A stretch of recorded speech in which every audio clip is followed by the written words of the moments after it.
नमस्ते दोस्तों, हमारे चैनल पर आपका स्वागत है, जहां हम वित्तीय दुनिया को भारतीय मध्यम वर्ग के लिए रोचक और आसान बनाते हैं। आज हम 2024 के बजट पर बात करने वाले हैं। क्या यह हमारे लिए गेम चेंजर होगा या फिर से एक रोलर कोस्टर राइड? आइए जानें। Introduction to budget. तो 2024 का बजट क्या है? यह वह समय है जब सरकार यह तय करती है कि हमारी मेहनत की कमाई कैसे खर्च की जाएगी। और यकीन मानिए, इस साल कुछ दिलचस्प ट्विस्ट है।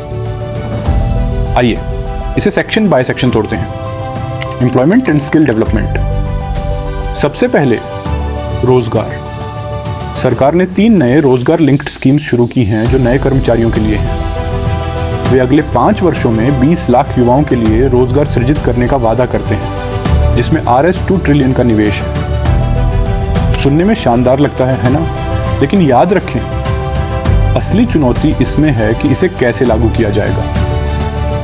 इसके अलावा शीर्ष कंपनियों में 1 करोड़ युवाओं के लिए एक व्यापक इंटर्नशिप प्रोग्राम है। इसका उद्देश्य शिक्षा और रोजगार के बीच के अंतर को पाटना है, लेकिन उम्मीद करते हैं कि यह सिर्फ मुफ्त काम लेने का तरीका नहीं है। Tax revisions.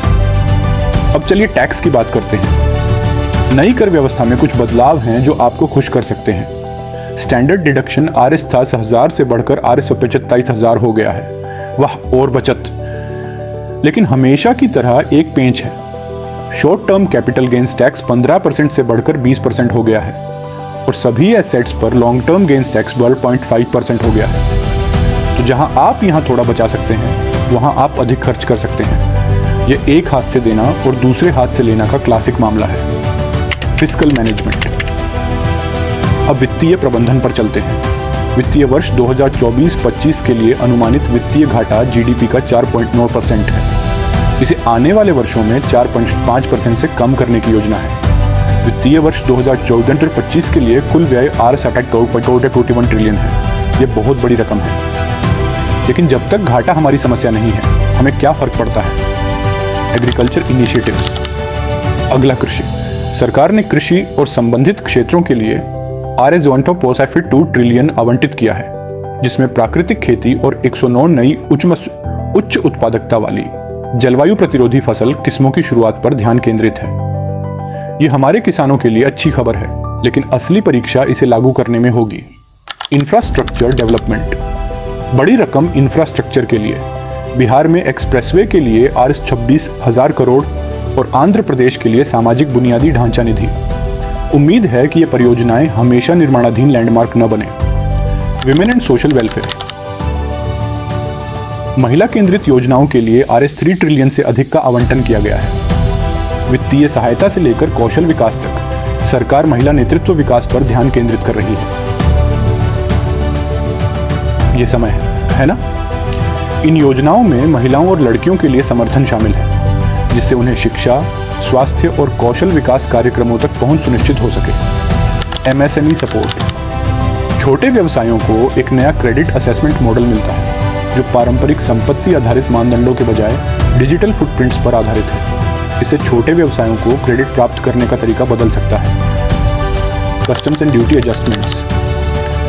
सोने, चांदी और कुछ दवाओं पर सीमा शुल्क कम कर दिया गया है। दोस्तों, अब गहने खरीदने और स्वस्थ होने का समय आ गया है। इन समायोजनों से ये वस्तुएं अधिक किफायती हो सकती हैं। Regional development. पूर्वी राज्यों के विकास के लिए विशेष योजनाओं की घोषणा की गई है, जिसमें इंफ्रास्ट्रक्चर और इंडस्ट्रियल सपोर्ट पर ध्यान केंद्रित है। उम्मीद है कि इससे क्षेत्रीय विकास में संतुलन आएगा और देश भर में अवसर मिलेंगे। Housing initiatives. और अंत में आवास। शहरी गरीबों और मध्यम वर्ग के लिए 1 करोड़ घरों के लिए Rs 10 ट्रिलियन आवंटित किया गया है। ये सस्ते आवास के लिए एक महत्वपूर्ण प्रोत्साहन हो सकता है, बशर्ते ये घर समय पर बनाए जाएं और वास्तव में रहने योग्य हों। Additional insights.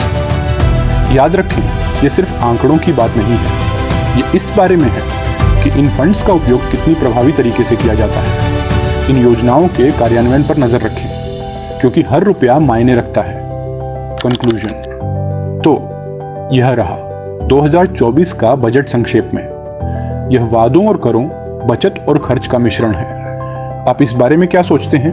हमें नीचे कमेंट्स में बताएं। इस वीडियो को लाइक करना न भूलें और हमारे चैनल को सब्सक्राइब करें अधिक मनोरंजक और जानकारीपूर्ण सामग्री के लिए। अगले बार तक सूचित रहें और सवाल पूछते रहें।